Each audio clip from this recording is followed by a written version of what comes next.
ये संयोग नहीं, प्रयोग है, प्रायोजित है।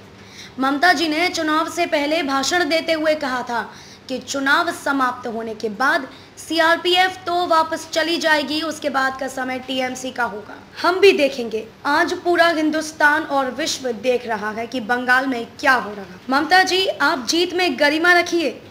आप खुद एक महिला मुख्यमंत्री हैं। जिन माताओं के साथ आज बलात्कार हो रहा है, जिन बेटियों को घर से निकालकर मारा जा रहा है, क्या वो बंगाल की बेटी नहीं है?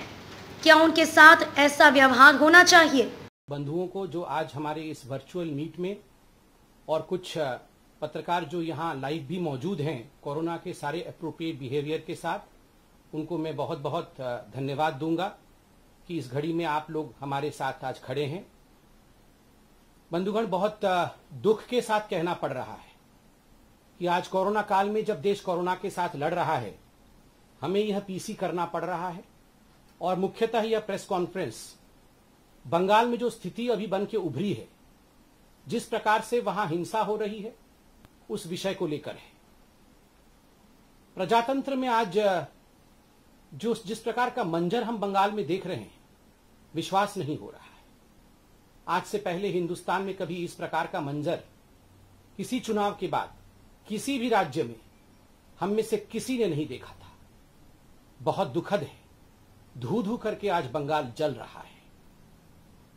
दुख के साथ मुझे कहना पड़ रहा है, लोकतंत्र में जीत के बाद गरिमा होनी चाहिए। लोकतंत्र में जीत के बाद ग्रेशियसनेस होनी चाहिए। जीत को एक्सेप्ट करने में एक गरिमामय तरीका होना चाहिए। आज बंगाल में ये जो तरीका है, जिस प्रकार से आज हम वहां हिंसा देख रहे हैं, ये किसी ने भी नहीं सोचा था कि हिंदुस्तान के लोकतंत्र का इस प्रकार से किसी राज्य में धज्जियां उड़ेंगी। मुझे ये कहते हुए और मुझे ये प्रेस कॉन्फ्रेंस करते हुए भी बहुत दुख हो रहा है। बंधुगण, दिल दहलाने वाले दृश्य सोशल मीडिया में, टेलीविजन चैनल्स के माध्यम से हम सभी देख पा रहे हैं। रूह कांप उठती है ऐसे दृश्य देख के। लोगों के घर में आग लगा दिए गए हैं, लोगों के घर तोड़े जा रहे हैं, कार्यकर्ताओं की हत्या की जा रही है, अराजकता सड़क पर पूरी तरह से छा गई है। काले बादल आज बंगाल के ऊपर हिंसा के रूप में मंडरा रहे हैं और संपूर्ण रूप से वहां जो प्रशासन है वो चरमरा गई है, वो समाप्त हो गया है।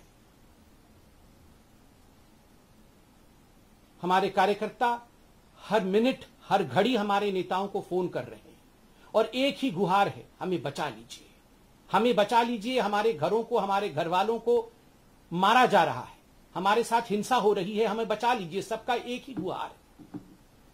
और मैं आज यहां स्पष्टतः बता दूं, ये जो कुछ भी बंगाल में हो रहा है, ये स्टेट स्पॉन्सर्ड है। ये स्टेट स्पॉन्सर्ड वायलेंस है। This is state sponsored violence. ये प्रशासन द्वारा स्पॉन्सर्ड हिंसा है, अराजकता है, आगजनी है, बलात्कार है, क्रूरता है। क्या दोष था उन लोगों का जिन लोगों ने एक अलग विचारधारा को चुनने की कोशिश की? बंधुगण, बंगाल में 2.28 करोड़ 2,28,00,000 बंगालियों ने, हमारे साथियों ने हमें वोट दिया है। क्या उनका अधिकार नहीं है कि वो अपने नैतिकता के हिसाब से, अपने विवेक के हिसाब से किसी पॉलिटिकल पार्टी या किसी विचारधारा को चुने? उनको कौन बचाएगा? क्या ममता जी की सरकार, क्या बंगाल की टीएमसी की सरकार, क्या वहां की प्रशासन इनके प्रति निष्ठुर रहेगी? क्या इन 2.28 करोड़ बंगालियों का कोई डेमोक्रेटिक, कोई लोकतांत्रिक अधिकार नहीं? मैं आज सवाल पूछता हूं, क्या गलती थी श्री अभिजीत सरकार की, जो बेलाघाट से आते थे, जिनको मौत के घाट उतार दिया गया?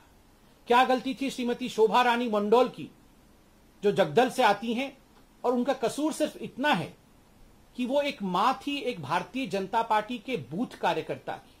उनका बेटा बूथ में हमारे बूथ एजेंट के नाते काम करता था, इसलिए कल उनको मार मार के मौत के घाट उतार दिया। क्या गलती थी शोभा रानी जी की?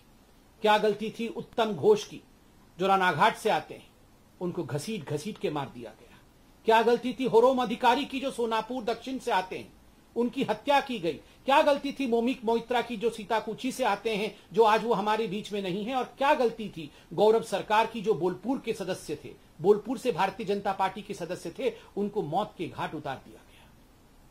मैं खुद व्यक्तिगत रूप से सोशल मीडिया में श्री अजीत सरकार के पोस्ट को फॉलो कर रहा था, जैसे तमाम हिंदुस्तान फॉलो कर रहा था। अजीत सरकार मरने से पहले उन्होंने पूरा डिस्क्रिप्शन दिया है उनके घर के साथ क्या किया गया। उनके घर के अंदर टीएमसी के गुंडे घुस आते हैं। ये जो अजीत सरकार है, ये कुत्तों के प्रति बड़ी इनकी आसक्ति रही है।